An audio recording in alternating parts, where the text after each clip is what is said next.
Russian dictator Vladimir Putin has agreed to halt the war in Ukraine. US President Donald Trump urged Putin to stop the war. Meanwhile, the US has developed its own plan to end the war. So how did Putin agree to stop the war in Ukraine, and what is Trump's deadline for this? Vladimir Putin is ready to stop the invasion of Ukraine behind the current front lines, according to Financial Times sources. Last week, Putin told the US envoy Steve Witkoff that Russia could abandon its claims to the unoccupied parts of 4 regions of Ukraine. As Financial Times reports, this proposal is first official signal that Russia can retreat from its maximalist demands to stop the invasion.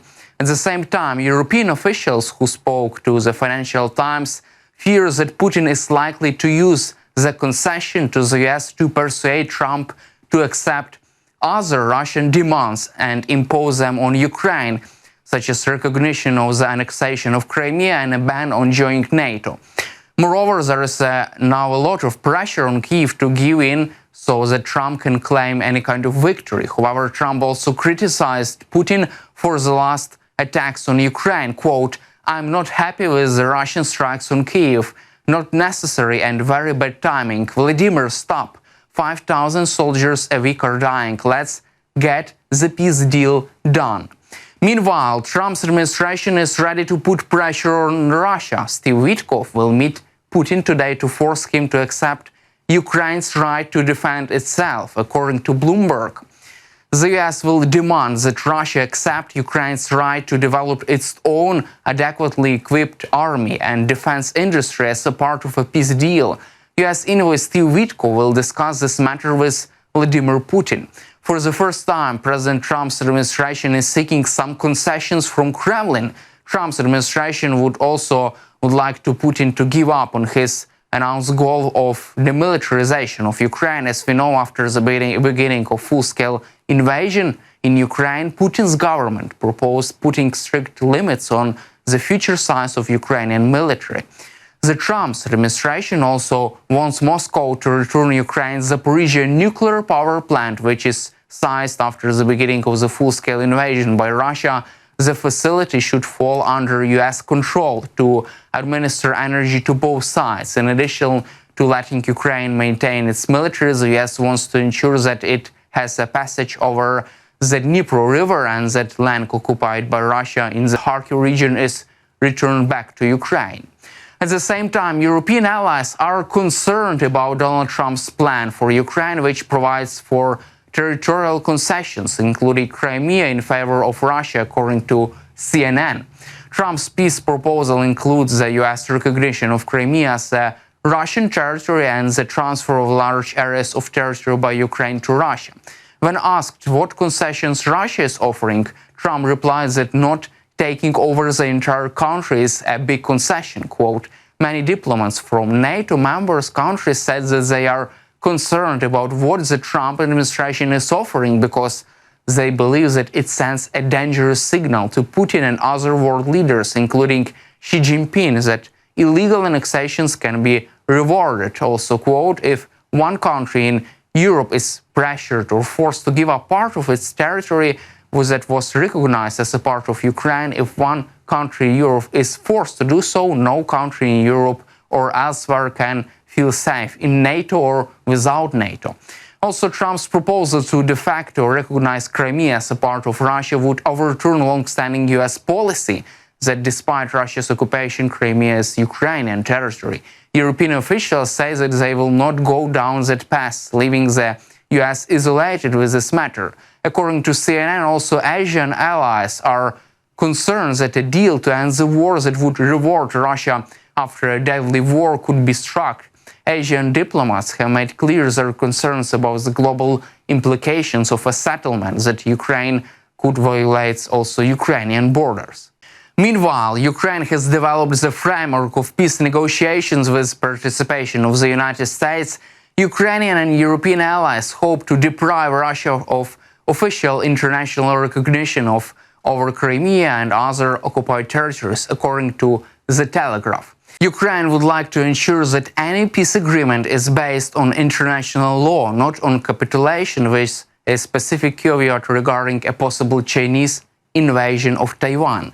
They also emphasize the importance of clear security guarantees as the price for any future peace agreement under which Ukraine cedes territory to Russia, even temporarily. The third point is an attempt to take control of the negotiations away from Trump and return Ukraine to the center at the negotiating table. The fourth point is a warning to both the US and NATO that allowing Russia to control Crimea gives it the ability to threaten not only Ukraine but also its Black Sea allies, Turkey, Romania and Bulgaria. The fifth and final point makes it clear that Russia must not be allowed to use the agreement to limit the size of the Ukrainian armed forces or its defense industry. On the other hand, the US framework for peace is quite different. The US plan includes US recognition of Crimea as a part of Russian territory and also recognition of Russian control of all areas occupied since the beginning of full-scale invasion, according to Axios. The White House insists it's ready to walk away if the parties don't make a deal soon. Trump's proposal would require major concessions from President Zelensky. Trump proposes to de jure US recognition of Russian control in Crimea, de facto recognition of Russia's occupations of nearly all of Luhansk Oblast and all other regions of Donetsk, Kherson and Zaporizhia. Also, Trump will promise that Ukraine will not become a member of NATO. However, under Trump's plan, Ukraine could become a part of European Union. The US plan also includes the lifting of sanctions imposed by Russia after 2014 and enhanced economic cooperation with the US, particularly in the energy and industrial sectors. Trump's plan also includes so-called security guarantees for Ukraine. Trump proposes a robust security guarantee involving a group of European countries and potentially also like-minded non-European countries. However, the document does not mention any US participation in that. Trump also is pressing forward the return of the small part of Kharkiv Oblast to Ukraine, which has been occupied by Russia, safe passage of the Dnieper River, compensation and assistance for rebuilding. Throughout the document does not say where the funding will come from. Other elements of the plan, the Zaporizhia nuclear power plant, the largest such facility in Europe, will be considered as Ukrainian but operated by the US with electricity supplied to both Ukraine and Russia. The document references the US-Ukraine mineral deals also should be signed soon. Meanwhile, British Prime Minister Keir Starmer expressed hope that a ceasefire deal in Ukraine could be reached by this summer. Quote, "We are in an intensive stage of negotiations. Ultimately, I always remember that it is Ukraine that should decide these issues. Not other people should decide on behalf of Ukraine. This should be decided by Ukraine, and Russia should sit down at the negotiating table for unconditional ceasefire." Starmer also expressed hope that a ceasefire could be reached by summer. He repeated his call for US security backstop for British and other forces that plan to be deployed in Ukraine as a monitor peacekeeping force. Starmer insists that Ukraine should have the right to determine the terms of any agreement with Russia. He also refused to support US plans to recognize Crimea as a Russian and demanded that Moscow agree to only unconditional ceasefire. At the same time, according to the Times, UK is discussing possibility of abandoning plans to send troops to monitor ceasefire in Ukraine due to the high risks of such move. UK is discussing abandoning the initial proposal to deploy thousands of troops in key cities in Ukraine to monitor a ceasefire. Instead, UK, together with France, will focus on air and sea protection and arming Ukrainian forces. In addition, the countries may send military instructors to western Ukraine to train the military. Also, adjusting the plans of the coalition of the willing could soften Russia's position and force it to agree to a future peace agreement.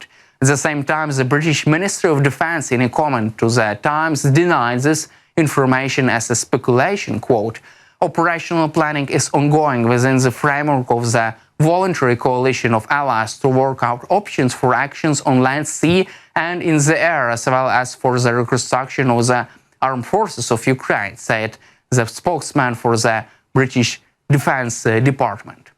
That's all for today. Subscribe to our YouTube channel and glory to Ukraine.